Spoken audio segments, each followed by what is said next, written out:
YG와 JYP의 책걸상.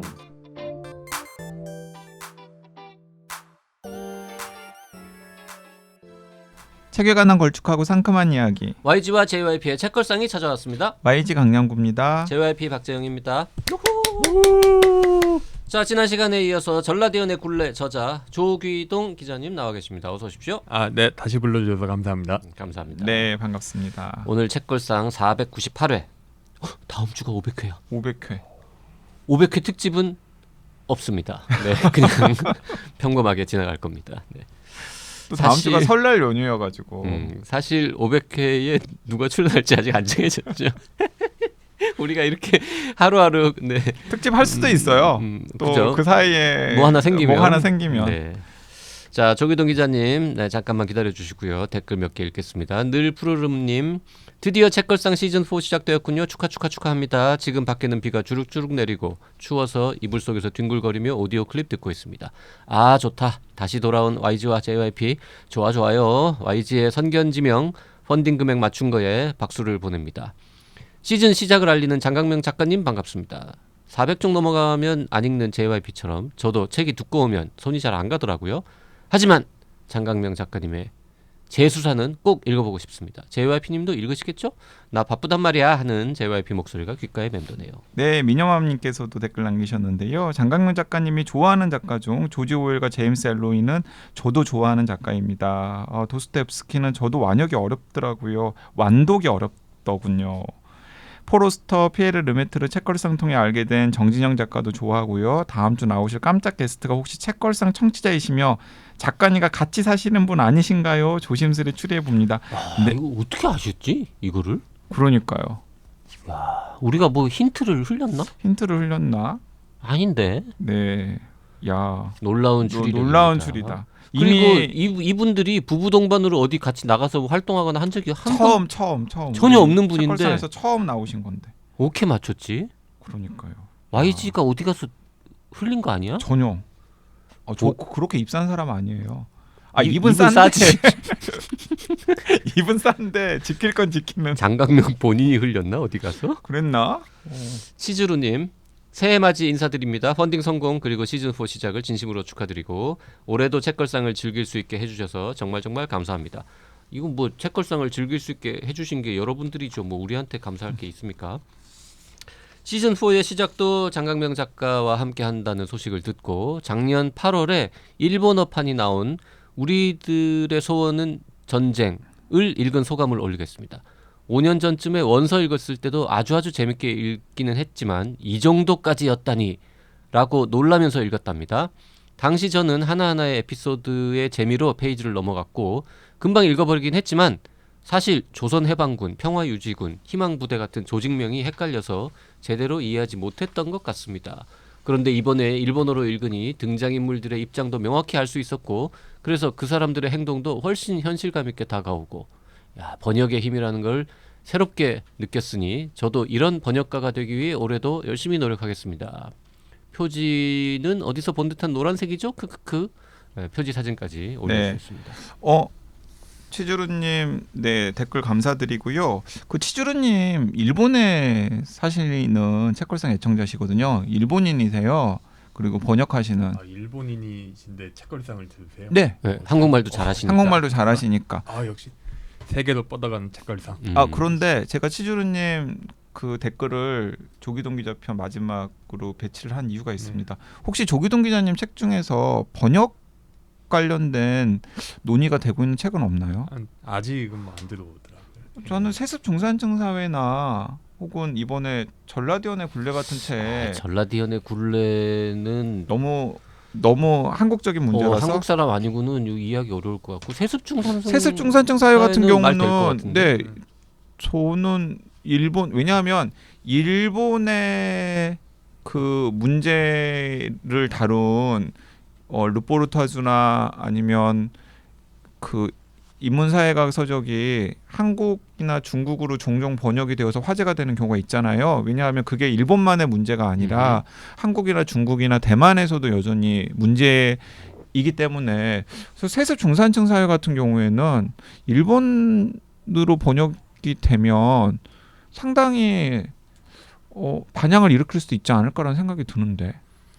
치주루님, 네, 세습 중산층 사회라는 책 혹시 안 보셨으면 한번 보시고 요거 일본에서도 좀 먹힐 가능성이 있는지 한번 알아봐 주시면 네, 한번 고맙겠습니다. 살펴주시면 그리고 감사하겠습니다. 살펴주시는 김에 뭐 강양구의 강한과학이라거나 뭐 여행 준비의 기술이라거나 뭐 이런 책들도 혹시 저 일본어판 가능할지.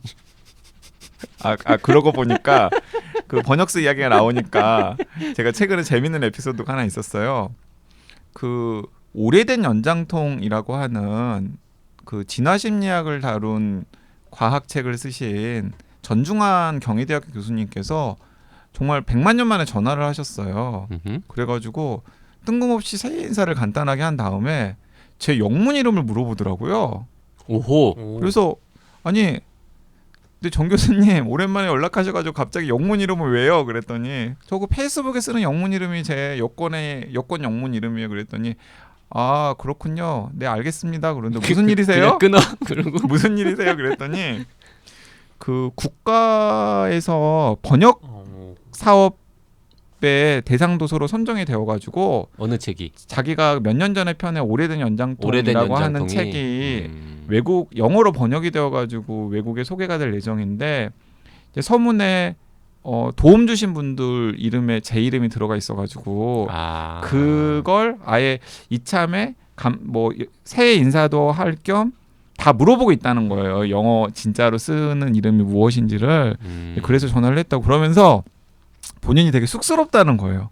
왜 쑥스럽냐면 그 책이 한 뭐 10몇 년 전에 나온 책이라서 일단은 지금의 시점에서 보면은 좀 부끄러운 책이기도 하고니와 다른 하나는 그 책 자체가 외국 학자들의 이런 진화심리학과 관련된 여러 가지 이론들을 모아 가지고 한국에 소개한 재구성한 건데 재구성한 건데 재밌게 정리해 가지고 재구성한 건데 그걸 다시 영어로 번역을 해 가지고 외국에 소개를 한다 그러니까 이게 좀 민망하기도 하고 이게 과연 나라 돈을 제대로 쓰는 건가 하는 생각도 들고 어쨌든 그런 이야기를 막 재밌게 나눴거든요. 오랜만에 통화해서.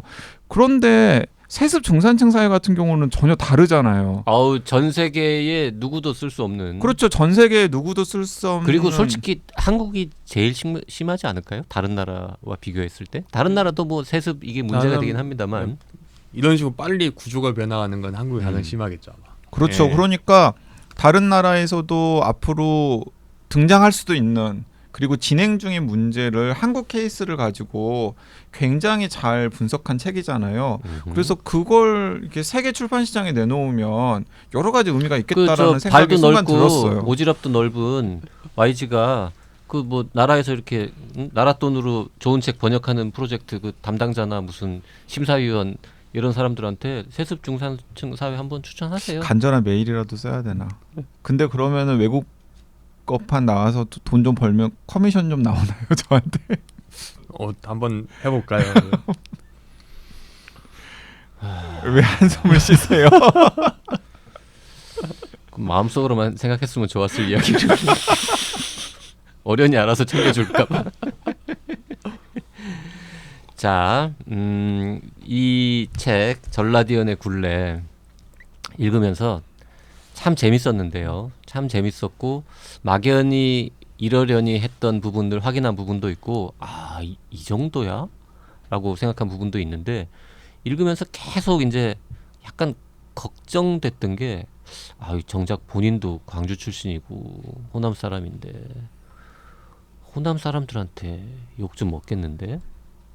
이런 생각을 하면서 읽었거든요. 그러니까 왜냐하면 너무나 아프고 그리고 초라한 현실을 적나라하게 원래 팩트는 좀 불편한 게 많잖아요. 불편한 법이죠.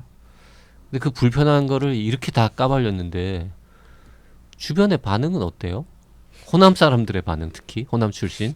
일단 그 호남에서 서울로 올라온 분들은 굉장히 좀 잘 읽었다는 반응이 굉장히 많고요. 네. 예를 들어 저 같은 네. 경우. 네. 그리고 호남에 계신 분들은요? 좀 많이 갈리는 것 같습니다. 그러니까 괜찮은 책이라는 반응이 많고 특히 광주 밖에서는 반응이 우호적인데 네.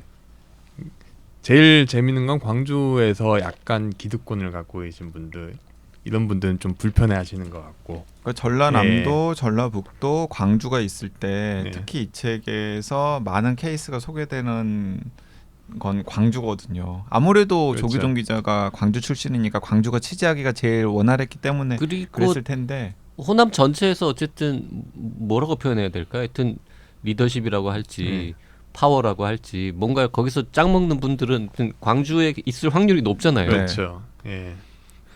그분들을 좀 사례들이 다들 그분들의 신경을 좀 긁는 사례들이 꽤 있죠. 그러니까 네. 그 책걸상 네. 애청자분 중에서도 햇살 고현님 같은 경우가 아마 부산이 고향이시고 지금 광주에서 고주를 하시거든요. 근데 그 햇살 고현님뿐만 아니라 몇 분의 그 광주에 거주하시는 네. 책걸상 애청자분들이 있으실 텐데 저는 그분들이 전라대원의 굴레 같은 책 같이 한번 읽어보시고 나누신 의견 같은 것들을 댓글이라든지 이런 걸로 책걸상에 공유를 해주시면 그것도 참 좋겠다라는 생각이 들고요.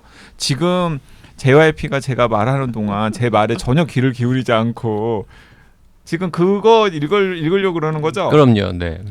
이게 딱 펼치자마자 저는 기대 반 걱정 반 네. 하면서 책을 딱 펼쳤거든요.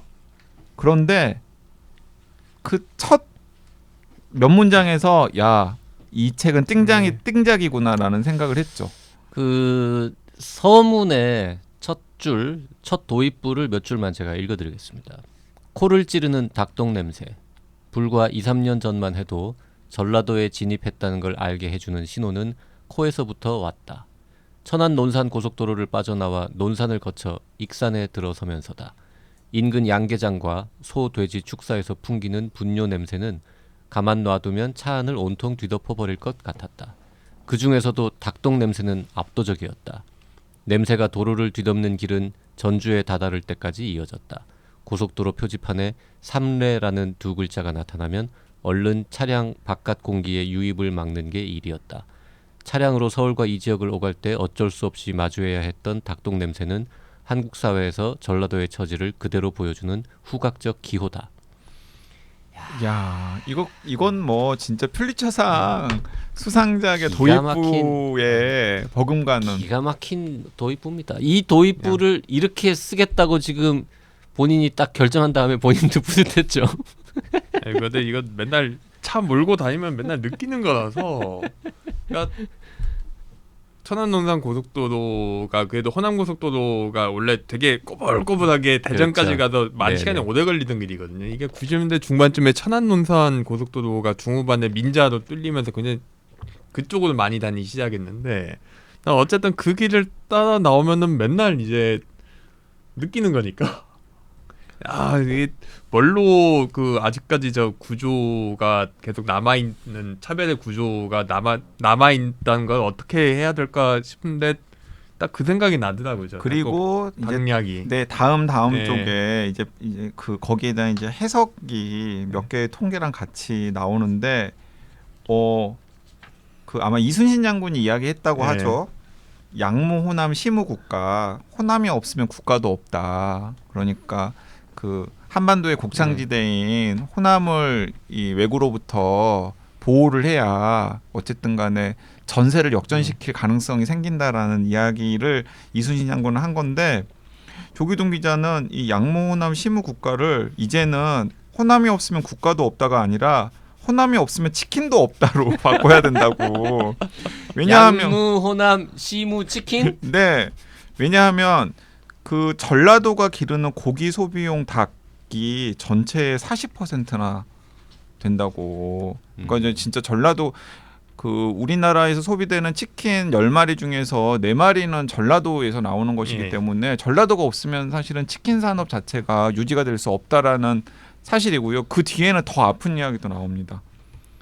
그러니까 치킨이 어디서 소비가 되냐면 경기도에서 23.8%, 서울이 14.6%, 부산이 7.4%다 합치면은 경기도, 서울, 부산 등 수도권과 대도시에서 대부분 다 한 3분의 2 정도가 소비가 되는데 문제는 그런 치킨들을 소비자들한테 직접 파는 치킨 전문 프랜차이즈는 다 대구 경북을 모태로 한 곳이 많대요. 그러니까 저부가 가치의 더럽고 힘든 일을 떠맡아야 했던 호남의 역할이 오늘날 치킨이 만들어지고 소비가 되는 과정에서도 그대로 재현되고 있다라고 책에서도 딱 쓰고 있는데 저는 그 일련의 내용들을 읽으면서 오늘날 수도권과 지역의 관계 그리고 또 한국 사회에서 호남이 차지하고 있는 위치를 이렇게 모두가 다 좋아하는 치킨을 통해서 적나라하게 보여줄 수가 있었나 하는 생각이 들어서 조기동 기자는 제주꾼이다라고 생각했습니다. 그런데 제가 실제로 밥 먹고 사는 게 저런 유형의 글쓰기를 하는 게 저희 그 생업이라서 왜 기자가 부끄러워요? 왜 저런 유형의 글쓰기? 그 약간 그 저게 그 전형적인 약간 그 경제 매체 경제 뉴스 기사들 쓸 때 그 앞에 뒤에는 다 되게 지루하게 통계 이야기가 나오는 네. 통계나 스트럭처 이야기가 나오는데 앞에는 이제 사례나 아이캐칭하는 걸 확 후킹을 해야 되니까 왜냐면 제목을 달아야 되니까. 그 부분에 대해서 고민을 하게 되죠. 이제 서문이 무려 25쪽에 달하는데요. 정말 궁금한데 책을 읽을 시간이 없다 하시는 분들은 일단 이 책을 사신 다음에 앞에 25페이지라도 좀 읽어보시고 근데 앞에 25쪽을 읽으면 뒤에를 읽을 수밖에 없어요. 그 다음엔 알아서 하시는데 하여튼 어. 앞에 25페이지라도 좀 읽어보시기를. 출판사에서 그 뒷부분 굉장히 많이 수정을 받았는데 앞부분은 그래도 굉장히 다들 억셉트를 쉽게 받았습니다. 지금 시간이 뭐 이렇게 아주 많지는 않지만 그 챕터별로 어떤 내용을 다루었는지를 우리 간략하게 좀 저자의 입을 통해서 좀 들어보고 싶은데요. 일단 좀 이 1장의 제목도 강렬합니다. 반도의 흑인 또는 아일랜드인. 예. 아일랜드인이라는 게 어떤 의미를 가지는지 잘 모르시는 분도 있으실 예. 것 같은데 흑인이 어떤 의미인지는 뭐 다 아실 테고 네. 어떤 내용이 1장에 담겨 있습니까? 그러니까 왜 레오나르도 디카프리오가 나온 영화 그 갱스 오브 뉴욕 있지 않습니까? 그러면 백인들 세계이죠. 백인들 예. 중에서 아일랜드인들이 아마 가장 나중에 미국으로 이민을 왔고 그러면서 이제 토착 백인들로부터 백인들 차별을 받았죠. 차별받고 그러니까 그게 그 아일랜드인 깽단과 그 앵글로색슨인 토착파라고 불리는 그 깽단의 그 항쟁을 다루는 게 그 내용인데 결국 그런 과정이 미국의 건국 과정이라는 게 영화의 메시지거든요. 그러니까 백인들이 특히 이제 그 아일랜드, 남유럽, 동유럽 이런 사람들이 순차적으로 넘어오는데 이 사람들이 이주해서 넘어왔을 때 실제로 그 기존에 있던 사람들이 백인 취급을 안 해줘요. 이게 그래서 나오는 게 화이트 니거, 네. 그러니까 하얀 깜둥이라는 표현을 쓰는데 결국은 이게 대규모 이주와 특히 이주민의 하층 계급의 편입 과정이 인종에 대한 인종차별을 낳게 되는 그런 코스를 보여주는데 이게 바로 전형적인 전라도 호남 사람들이 다른 지역에 가서 이제 그 호남 사람들이란 인식 네. 예전에 농경사회에서 그런 호남 사람들에 대한 인식이 사실 없었죠. 대중적인 인식이 그런 사람들이 어떤 차별적인 인식이 산업화에서 호남 출신들의 대규모 이주와 그에 따른 하층민으로의 편입 과정과 괴를 같이 한다. 좀 이런 이야기를 하고 싶어서 이제 호남 사람들은 반도의 아일랜드인 아니냐. 그러니까 이런 제목을 들었습니다. 그러니까 전라디언은 어떻게 탄생했는가. 그렇죠. 그리고 두 번째는 이제 산업화 열차의 꼬리칸이라는 문제라는 제목인데 이제 첫 번째 이제 소제목이 이 장의 내용을 핵심적으로 보여주는 것 같아요. 그러니까 지난 시간에도 잠깐 언급됐던 내용인데 남강의 지주는 휴대폰을 만들고 영산강의 지주는 폰파리를 한다. 그러니까 그 일제 강점기 말기부터 한국 전쟁 초기 정도까지 비슷하게 출발했던 이제 그렇죠. 이제 양쪽을 대표하는 명문가 이제 뭔가 부를 나름대로 축적한 명문가가 한쪽은 뭐 삼성전자 삼성, LG, LG, 효성, 뭐 GS 등등 네, 다 등등으로 만들죠. 다 예. 만들어서 뭐 우리나라뿐만 아니라 전 세계로 이렇게 나아가는 재벌로 성장을 했는데 정작 똑같이 출발했던 그 호남의 이 재력가는 지금은 약간 비하하자면 폰파리. 예. 폰파이도 엄청난 규모가 많긴 한데 예. 경쟁 업체 하는 폰파디 휴대폰 도매상 하시는 분은 세일즈맨 출신으로 자수성가한 분이거든요. 네. 예. 그러니까 그 호남에 대한 문제가 흔히 그냥 박정희라는 정치 권력 이야기만 하는데 굉장히 역사가 오래된, 그러니까 한국 사회 산업화에서 애초에 호남은 기회가 없었기 때문에 아무것도 가질 수가 없었던 사람들이다. 네. 예, 그런 그 좀 산업화의 초대를 받지 못한 주변부 지역이기 때문에 지금도 그 문제가 계속되고 있다. 네. 그런 하부구조 이야기를 하고 싶었어요. 그리고 이제 삼장은 뭐 호남하면은 빼놓을 수 없는 이제 지역 패권 정당. 그러니까 1, 2장이 굳이 나누자면 약간 좀 역사적인 네. 맥락 네. 그리고 사회적인 이야기들 그리고 약간 좀 뭐라고 표현할까요? 하여튼 좀 이 관찰자적이라 그럴까요? 하여튼 이 자신의 주장이 네. 그렇게 드러나지 않는 이런 사실의 나열에 가까웠다면 3장, 4장은 본인도 쓰면서 알았을 거야. 내가 이렇게 쓰면은 뭔가 논란이 될 것이다. 네. 3장의 제목은 흔들리지 않는 패권 민주당 초우위의 비결이고요. 4장은 부패와 무능의 도시라고 네. 되어 있습니다.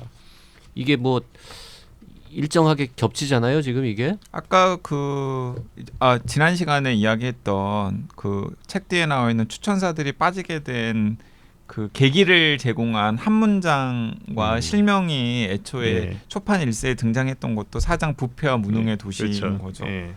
그러니까 거기서 한두 분과 한두 조직을 이게 그 지적하거나 비판한 게 아닌데 네, 그러니까 뭐 유독 읽어드릴까요? 그분들만 아니 학동 예. 참사가 보여주는 지역의 부패, 기득권 이익 수호 카르텔, 메가 프로젝트의 총체적 난국, 아시아 문화전당의 경우, 팽배한 비관론, 광주형 일자리의 경우, 광주나 호남에 계시는 분들이라면 이 제목만 들으면 바로 고개를 끄덕이실 테고, 그다음에 광주에 계시지 않은 분, 광주에 살지 않은 분들 중에, 광주나 호남에 살지 않은 분들 중에서도 이 호남이나 광주에 관심이 있으신 분들이라면은 하면서 고개를 끄덕일 만한 그런 내용의 소재들이죠.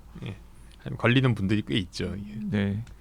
그 핵심이 뭐예요? 이제 부패와 무능의 도시도 그렇고 민주당 네. 초위 그 물어봅시다 그냥. 이 책을 아직 안 읽으신 분들이 많을 테니까. 호남에서 민주당이 초우위를 점하는 이유는 뭡니까? 결국 그러니까 흔히들 많이 이야기하는 게 뭐 다 민주당을 찍는 사람들이니까 그렇다, 또는 지역 감정 때문에 그렇다, 이런 이야기를 하는데, 실제 그러니까 제 주장은 지역 정치가 굉장히 여기서 중요한 역할을 한다. 즉 그러니까 대통령, 국회의원이 문제가 아니라 지방의회, 지자체장, 그러니까 시의원, 구의원들이 이 지역민들의 니즈를 굉장히 충실하게 반영을 하고 있고, 그 사람들을 굉장히 잘 조직화하고 있다는 거죠, 지방에서. 그러니까 광주에 같은 경우는 인구가 150만이고 성인 인구가 한 130만 좀 넘는데 당원이 그냥 35만 명이거든요. 그러니까 여기는 이제 당비 내는 당원은 그보다 적어지는데 한 8만, 제가 예를 들어서 4만 정도. 그 비율이 뭐 네. 영남이나 뭐 충청도랑 비교하면은 한 몇 배 높은 겁니까 그러면? 이게 그 다른 데는 명부 당원이 원래 당원 수는 지역별로 공개는 안 하는데, 권리 당원의 경우는 수도권 수와 호남 수가 거의 똑같습니다. 당비 6개월 이상 내는 권리 당원의 경우 투표권이 있고요. 그러니까 민주당의 경우에. 네, 민주당의 경우에. 그러니까 지역 사회에 굉장히 모세혈관 구석구석 다 정당이 침투해 있는 거죠. 그리고 그 사람들이 그렇게 침투해 있기 때문에 지역민들이 결국 약간 그 정치에 대한 효능감, 이 부분을 민주당을 통해서 느끼게 되고 민주당을 찍을 수밖에 없게 되는. 거꾸로 보수 정당의 경우는 어떻게 조직도 없고 이데올로기도 없고 정책 효능감을 못 주니까 다른 정당에 진입을 못 하게 되는 거죠. 근데 이제 이게 굉장히 중요한 문제인 게, 그 광주나 호남 같은 경우에는 지역에 기반을 둔 큰 기업이 없잖아요. 그렇기 때문에 젊은 사람들이나 혹은 어쨌든 광주에 살고 있는 보통 사람들이 일자리를 얻을 때 그 번듯한 일자리는 대개는 그 공공과 관련된 일자리 혹은 공공과 관련된 사업에서 파생되는 일자리인 경우가 대부분이고, 그런 일자리는 결국에는 정치와 연결될 수밖에 없는 거죠. 중앙 정치가 아니라 지역 정치가 지역 중요하다는 이야기죠. 그러니까 보통 서울에서 이야기하시기에 그냥 그러니까 시골이니까 그냥 시골처럼 놀겠지라고 생각을 하시지만은 거기도 다 사람 사는 동네고 사회고 이해관계가 있는 동네이기 때문에 당연히 정치 조직도 굉장히 잘 발달하게 되거든요. 그러니까 결국 이 정책 효능감을 다른 정당에 진입을 하려면은 그 정당도 지역민들에게 정책 효능감을 주어야만 유권자들한테 선택을 받는 건데 그게 안 되니까 광장을 쏠림 현상이 일어나는 거고 그리고 이거는 이제 광주의 사례만 이야기하지만은 실제로 대구 사례도 비슷하게 전개될 비슷하죠. 겁니다. 네. 예. 그리고 그러다 보니까 견제 세력이라는 게 지역사회에 마땅하지 않으니까 부패와 무능이 끊임없이 반복되는 오장으로 자연스럽게 연결이 되지 않을까 그러면서 이제 싶네요. 거버넌스가 제대로 작동되지 않으니까 이게 견제가 안 되고 지역사회가 정당 딱 단 하나의 정당 그리고 하나의 정당이 지배하는 지방 지자체 행정부 그리고 약간 지방의회들이 하나의 정당이 지배하니까 모든 게 그쪽으로 모이게 되고 그러다 보니까 결국 그렇게 될 경우에 지역 차원의 기득권을 위해서만 정책이 짜여지게 되는데 모든 판이 기득권 이익 극대화를 위해서 짜여지게 되고 그러다 보니까 제대로 성공할 수 있는 사람이 없게 되는 거죠. 약간 이게 범죄가 있다, 뭔가 크게 사고가 터진다 이 이야기가 아니라 그 판 자체가 소수를 위한 소수의 이해관계를 위해서만 모든 기획 단계부터 다 설계가 판이 설계가 되기 때문에 그 판에서 과연 그 판 자체가 성공할 수 없고 기득권이 극대화로 치달을 수밖에 없는. 그러니까 들으면 구조, 네. 이해는 잘 돼요. 예를 들어서 호남 같은 경우에 뭐 그냥 민주당이라고 편하게 부르면 당 이름은 자꾸 바뀝니다만 그 기초의회 뭐 기초지자체장, 광역의회, 광역 뭐 도지사, 시장 그리고 거기 지역구 국회의원까지 다 민주당 사람들이 모여 있으니까 네. 견제가 없고 거기에서 부패가 발생할 수도 있고 무능 뭐 기타 등등 네. 문제가 생긴다. 똑같은 논리가 영남에 가면은 이제 대구는 마찬가지죠. 대구 뭐 네. 경북에서도 똑같은 일이 벌어질 거 아니에요. 네, 그렇죠. 그럼 지방자치제가 문제냐? 근데 다른 나라도 보면 특정 지역 보면은 대부분 다 지방자치제는 하는 네. 것이고 꽤 많은 지역에서 한 정파가 계속해서 우위를 점하고 있잖아요. 근데 다른 선진국보다 우리나라 혹은 뭐 그 중에서도 호남에 그런 일이 더 많이 발생한다면 뭔가 다른 이유로 설명을 해야 되는 거 아니냐는 거죠.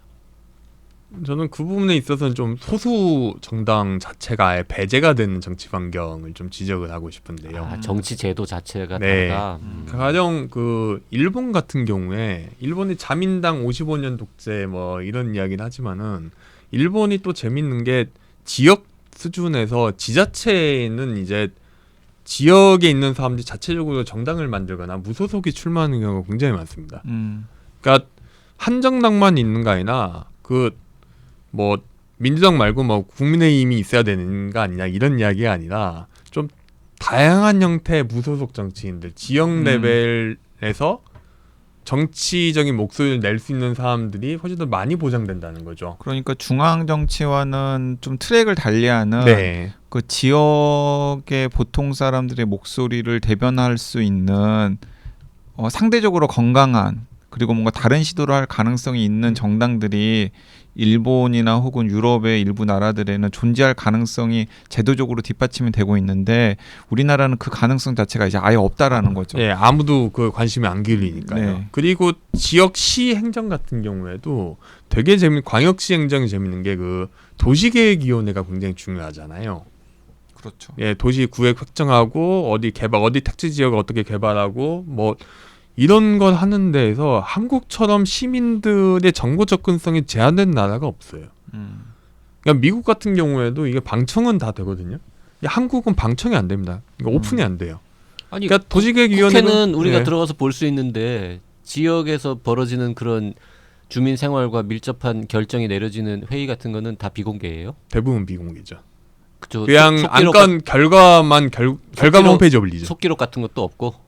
도시계획위원회 결정은 그냥 속기록도 안 올립니다. 그냥 결정만 올려요. 결정 정도만. 굉장히 정보가 오픈이 안 돼 있죠. 실제로 이제 방금 조기동 기자가 이야기한 건 그 마강래 교수가 지방 분권이 지방을 망친다라는 책에서 펼친 문제의식과 흡사한 것 같아요. 그러니까 지금 우리는 지방분권을 그냥 선이라고 생각을 하는데 실제로 지방자치가 돌아가는 방식을 보면 지금의 지방분권이 꼭 지방을 살리는 데 도움이 되기보다는 오히려 죽이는 독이 될 수도 있다라는 대목을 우리 거기서 주장을 했죠. 책걸상에서 그 책도 했었던가요? 지방도시 살생부를 하고 난 다음에 지방분권이 지방을 망친다를 할 때 출연하셨었죠. 그죠? 네. 네, 출연하셨어. 두 번 오셨던 것 같은데. 예, 아니 한 번은 우리가 우리끼리 했나? 우리끼리 했었고 음. 그리고 두 번째 지방분권이 지방을 망친다 내셨을 그 때. 최근에 부동산 관련 책도 흥미롭게 좀 읽고 있는데. 근데 벌써 그게 네 번째 책이에요. 그 지방도시 살생부 그리고 우리가 모시고 소개했던 지방분권이 지방을 망친다 소개하신 다음에 그 사이에 베이비 부모가 떠나야 모두가 산다. 아 맞아. 그 책도 봤어요. 네, 청년과 지방을 살리는 귀향 프로젝트라는 책을 내셨고 그 책 다음에 최근에 부동산 누구에게나 공평한 불행이라고 하는 상당히 좋은 책을 또 내셨죠. 자 이제 아까도 얘기했지만 지방자치 자체가 뭐 잘못된 제도는 아닐 것 같은데 예.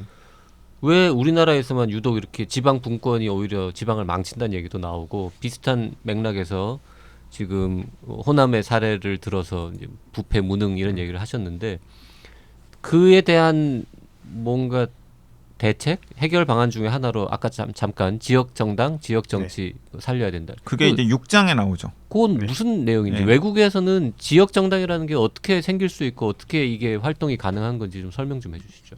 그러니까 다적으로 한국이 좀 되게 이상한 제도가 정당법상 규정인데요. 한국에서 정당을 만들려면은 광역 지자체 5개 지역 이상에서 시도당이 있어야 됩니다. 그러니까 사실상 서울과 수도권에 당이 있어야 되죠. 지역당이 불가능한 구조. 지역당이 불가능 현재 구조에서. 아니 내용적으로는 지역당이 분명히 존재하는데 서류상으로는 지역당은 예. 불가능하다는 그러니까 거군요. 그 지역당은 사실은 지역당이 아니라 그 지역 출신의 엘리트당인 거죠. 그렇죠. 예, 지역의 토착민들, 그러니까 여기서 시도당이 되려면은 한 2,000명 정도든가 숫자가 정확하지 않습니다만 1,000단위의 당원을 확보해야 되거든요. 그러니까 조직을 갖고 있어야 되는데 지역 기반의 풀뿌리 정당 그게 안 되지 않습니까? 그렇죠. 3개 이상은 넘어갈 수가 없거든요. 거의 모든 풀뿌리 정당들은 3개 이상. 아니 근데 저 광역지자체는. 무식해서 네. 잘 모르는데 그 대선 때 보면 막 열 몇 명 나오잖아요. 그분들이 다 당 이름 갖고 있잖아요. 그 정당들도 다 어쨌든 서류상으로는 각 지역의 시도당들이 있는 거예요. 있는 거죠. 돈 많이 들겠구나. 그래서 그거 하려면. 그래서 허경영 씨 같은 분이 대단한 거죠. 예. 그리고 이제 그렇게 하다 보니까 그 아까도 제가 말씀드렸지만 결국에는 뭔가 그 지역 출신의 향후회 같은 수도권에 살고 있는 그 지역 출신들에게 의지를 할 수밖에 없고 그 사람들에게 호소력이 있는 그 지역 출신의 명망가를 내세울 수밖에 없고 이제 결국에는 지역의 보통 사람들이나 서민의 이해관계나 문제의식을 그렇죠. 대변하는 정당이라기보다는 진짜 서울 수도권에서 좀 먹고 살 만한 엘리트들의 이해를 대변하는 네. 정당으로 나타날 예를 수밖에 들어서 없죠. 일본 같은 데는 지역 정당들이 뭐 우리가 아는 뭐 자민당이나 이런 네. 몇 개 전국적인 정당 말고 특정 지역에만 활동하는 정당이 정당에서 아주 많습니다. 뭐 저기 저 지역 의원이나 예. 이 심지어 뭐 국회의원도 배출하고 이렇게 하는 거예요? 예, 보통 국회의원, 그러니까 정당법이 외국은 많이 어떻게 돼 있냐면은, 그러니까 전국 단위 정당 국회죠, 의회죠. 전국 단위 의회는 정당법의 규율을 받는데 그쪽에서도 지방으로 넘어가면은 정당법의 규율을 받지 않는 경우가 되게 많아요. 아니면 등록 요건이 없거나. 그러니까 지자체 정치는 그렇게 정당법으로 규율을 안 해도 된다고 판단하는 거죠. 왜? 풀뿌리 사람들이 그냥 개인적으로 할 수도 있고 뭔가 그러니까 조직의 틀을 엄격하게 강제하지 않는 게 훨씬 더 그 사람들 활동 공간을 넓히는 데 도움이 되겠다. 그래서 일본 같은 경우는 정당법이 없거든요. 그래서 그 일본은 재밌는 게 일본 정치인 중에 좀 약간 좀 구구파 정치인들이 거기서는 지역 정당도 많이 만들어 지자체를 장악을 하는데, 그러니까 대표적인 게 어떤 그 감세일본이라는 정당에서 왜 생각나실지 모르겠지만은 최근에 올림픽이 있었어요. 도쿄올림픽에서 금메달 깨물어가지고 이상한 이상한 비행 펼친 아저씨라고. 아저씨 있죠. 네네. 이 양반이 그 정당의 그 오해한 대빵인데 이 사람이 일본 사람이니까 오해하라고 해도 될 것 같습니다. 저절로 저도. 예, 2010년부터 지금까지 계속 10년 넘게 살아남아 있습니다. 그러니까 오키나와 같은, 그러니까 이게 되게 중요한 게, 가령 오키나와 같은 경우가, 오키나와는 일본 내에서 소외되고 사실 일본의 반식민지잖아요. 그렇죠. 근데 오키나와 지역 정당이 있어요. 그 좌파 정당이. 그러니까 그 사람들은 철저하게 지역민들의 목소리를 내죠. 그러니까 심지어 미국 같은 경우에 한국이 따라가는 게, 미국 정치 뭐 대통령 중심 따라가지 않습니까? 근데 되게 재밌는 게 버니 샌더스 네. 상원의원 있잖아요. 그게 버먼트주인데, 그러니까 미국도 주단위 지역당 활발해서, 그러니까 샌더스의 기반은 사실은 민주당이 아니라 민주당 밖에 있는 사람이잖아요. 근데 그 사람 왜 그렇게 롱런할 수 있는 조직적 기반 어디 있냐 보면은 버몬트 진보당이라는 버몬트 지역 정당이 있어요. 그 정작 샌더스는 민주당 소속이지만 예. 그게 샌더스도 경선 나오려고 민주당 경선 들어간 나오려고 거잖아요. 그러니까 들어간 거죠. 하지만 실제로는 버몬트에 있는 그 진보적인 정당이 샌더스를 확 미는 거고. 확 밀고 그 사람들이 어디 중심 도시 시장도 배출하고 이러기 때문에, 그러니까 조직 기반이 있기 때문에 소수파 정치인이 살아남는 거지. 자, 그 얘기를 네. 들으면 예를 들어서 이제 제주도는 막 무소속도 흔히 당선되는 곳이니까, 제주도에서 야, 중앙당에 속한 정치인들 뭐 여러 번 해봤는데 네. 별 볼 일 없더라. 우리 정말 제주도만 생각하는 사람들 다 모여라 해가지고는 제주도의 지역 정당을 딱 만들어가지고 제주 올레당. 예. 뭐 하여튼 만들어가지고 제주도 이름 좋다. 제주 올레당. 제주도지사도 배출하고 도의회도 장악하고 네. 하면은 기존의 지금 전국정당 민주당이나 무슨 국민의힘이나 이런 데서 별로 이렇게 힘을 못 쓰는 이런 구도가 가능해지면은 좀 달라질 거다. 해지거나 아니면은 최소한 그 사람들이 메이저가 아니더라도 어느 정도 지방의회 의원만 몇 명 내보내도 20-30% 틀리잖아요. 쥐락펴락하지를 못하는 거죠. 네. 자, 근데 만약에 그렇게 지역 정당이 그 지역을 완전히 장악을 했을 때 중앙 정부랑 사이가 너무 나빠서, 예를 들어서 우리 제주도에는 국비 지원하고 이런 거 좀 안 하고 막 괴롭히고, 니네 지역 정당 뽑으니까는 응? 손해지? 다음에는 다시 큰 정당 뽑아. 이렇게 갈 수 있는 구조. 이런 게 있으면 또 안 될 거 아니에요. 그런데 또 이제 지역 정당은 이게 만약에 국회의원을 안 만든다는 조건이 많은 경우가 정당법에서 이제 국회하고 지역의회를 분리해서 그렇게 하니까, 그러니까 그럴 경우에는, 그러니까 국회의원 뽑을 때 조직표가 굉장하기 때문에 협상력이 있죠. 근데 협상력이 있고, 그냥 그거 제가 지역 정당이 원래 2000년대까지만 해도 시민사회 진영에서 이야기하다가 한 2010년대부터 쑥 들어간 이야기 중 하나인데, 그러니까 저는 이게 다시 한번 이야기할 만하다고 생각하는 게, SOC 사업 개발 예산의 어떤 경제적 효용 가치가 점점점 떨어지고 있습니다. 그렇죠. 그러니까 중앙 정부가 이제 지역 정치에 대해서 내가 당선되면은 정치인들 그죠. 제가 당선되면 도로도 깔고 철도도 깔고 하겠습니다 하는데, 공항 지어주겠습니다. 같은 예, 거. 요즘 이제 도로는 과포화 상태라서 도로를 깐다고 해서 효용이 좋아지지 않거든요. 그래서 요즘 하는 게 이제 다 고속철 까겠다, 공항 까겠다 이 이야기잖아요. 그러니까 결국은 이제 중앙에서 자원을 획득해서 SOC를 건설하는 게 지방 정치 지역 선거에서 그 경쟁력 있는 요소에서 점점 줄어들고, 오히려 지역민들의 어떤 요구사항을 잘 반영하고 토착 정서에 잘 반응해주는, 그러니까 그런 풀뿌리 정당이 훨씬 더 경쟁력을 가질 수 있는 상황 아닌가, 좀 이런 생각을 하고 있습니다. 이 책에 대해서 이제 아쉬운 점도 좀 얘기해 보자고 했는데, 사실은 제가 읽으면서 제일 답답했던 부분은 이게 너무 오래된 문제라서 해결 방안은 없네? 그냥 이렇게 앞으로도 그냥 막막하네라는 느낌이 사실 들었습니다. 그래서 그게 문제라고 생각을 했는데, 그나마 조금이라도 대책 대안을 제시한 부분이 아까 말씀하신 이제 지역 정당을 비롯해가지고 그 공고한 특정 집단의 지배 카르텔 속에, 카르텔에 약간의 균열이라도 좀 낼 수 있는 제도 변화가 필요하다. 그 부분은 공감하면서 읽었는데, 지금 이제 길게 설명을 하셨습니다. 네, 이제 그 부분이 6장에 나오는 뭐 소수파의 지방의회 진출을 보장하라, 독자적 발전 모델, 독자적 경제권의 창출이 필요하다, 새로운 거버넌스가 필요하다, 이런 대목인데, 이제 저는 그러면서도 약간 책을 덮는 게 좀 씁쓸했던 게, 이게 책의 결론 부분이 그러니까 호남인 스스로의 필요와 언어로 구축된 담론이 필요하다라는 내용이잖아요. 그러니까 자꾸 뭐 서울 수도권에 있는 지식인들이나 혹은 엘리트들이 던져준 의제나 혹은 담론이 아니라 전라도 사람들이 스스로 만들어내는 그런 담론. 이거 전라도를 다른 지역으로 확장하면 지역 사람들이 자신의 필요에 의해서 스스로 만들어낸 이야기가 필요하다라는 식으로 해석을 할 수 있을 텐데, 그런데 전라도연의 굴레가 정작 전라도에서는 잘 안 읽혀요. 그 지역별로 판매 추이 같은 거가 약간은 파악이 될 텐데 진짜로 호남에서 잘 안 팔려요?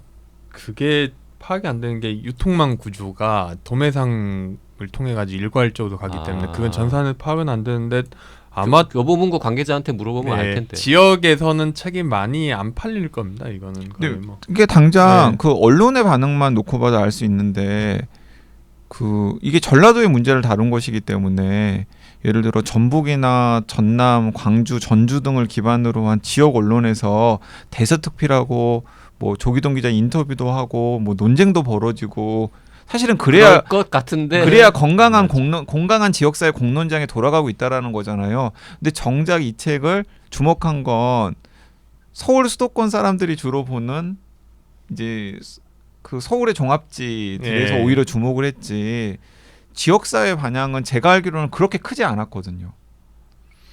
이 책을 굉장히 싫어하는 사람들, 이 책을 싫어하고 안 읽었으면 좋겠고 안 팔리면 좋겠고 조기동이 잘 안 됐으면 좋겠고 이런 사람들은 누구일지 이 책을 읽어보면 다 알 수 있어요. 그러니까 지역 사회에서 이렇게 저렇게 정말 얽히고 설키고 해가지고 우리 이런들 어떠하리 저런들 어떠하리 만수산 드렁치기 되어가지고 공고하게 거기에서 이렇게 서로 다 뭔가를 이권도 나눠 가지고 뭐 좋은 자리도 나눠 가지는 그 소수의 지역 엘리트 뭐 이런 식으로 표현하셨던데 그분들이 제일 싫어할 거다. 당장 좀 지역의 그 건설업체들은 좀 많이 싫어할 만한 내용을 담았죠. 그리고 또 그 건설업체들이 또 다 지역 언론들을 하나씩 가지고 있기 때문에 자 그리고 저는 이 전라도연의 굴레 읽고 나서 그 독후감을 한번 써볼까 하고 서평을 한번 써볼까 하고 뭐 이런저런 자료들을 찾다가 제 입장에서는 또 책걸상 애청자들 입장에서도 굉장히 흥미로운 통계를 하나 제가 찾았는데 그 2019년에 국민 독서 실태 조사라고 하는 통계가 있는데 전라도는 책도 안 읽더라고요. 결국에 중산층이 없는 네. 지역이니까 맞아요. 당연히 문화 소비가 안 되죠. 그러니까 이제 연간 독서량을 비교를 해보면 서울이 10권, 인천이 11권, 경기도가 9권인데 전라남도는 5권, 전북은 3권. 그리고 공공도서관 이용률도 아무래도 공공도서관 인프라가 더 적기 때문에 생기는 일일 텐데 수도권은 30%인데 전남은 10%, 전북은 6%. 그러니까 저는 이것도 뭔가 지금 한국 사회에서 전라도 그리고 전라도 사람들이 차지하고 있는 위치를 드러내주는 한 통계라는 생각이 들거든요. 아마 이 책에 나온 통계 같은데 인구 유입 유출 이것만 봐도 타 지역에서 호남으로 이사 가는 사람은 굉장히 적다라는 거의 거 아니에요? 없죠. 예. 예. 그러니까 좋은 일자리 있으면은 호남에서 밖으로 나오긴 예. 하는데 글로 들어가는 사람은 네. 없다. 그러다 보니까 지역 사회가 이제 다양성이 보장이 안 돼요. 가령 부산 같은 경우에는 부산은 외부에서 많이 오는 도시거든요. 그러니까 경남뿐만 아니라 경북에서도 경남과 경북은 사실 분리돼 있는 지역이잖아요. 네.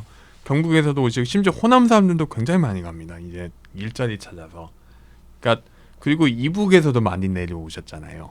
그러니까 이게 용광로처럼 모여 있고 다양성이 보장된 도시니까 여기 이것저것 할 수 있는 여지가 있는데 그게 보장이 안 되고 뭔가 옛날에 농촌 사회에서 그런 굉장히 좀 꽉 답답하고 꽉 짜야 되는 사회 이런 사회가 있으면은 좀 사실 발전을 하기 위해서는 뭔가 이질적인 생각을 갖고 있어야 되고 뭔가 약간 모난 놈들이 좀 많아져야 되는데 그게 없죠.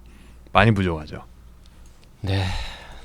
더 많은 얘기 할 얘기가 많지만 더 얘기하면 책이 안 팔릴까봐 네. 이 정도 정리하고요.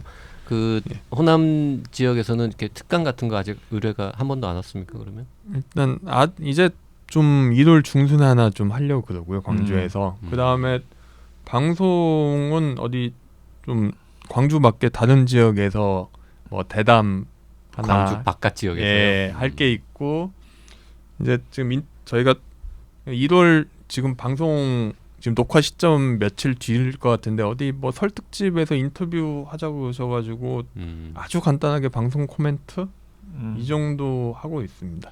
네.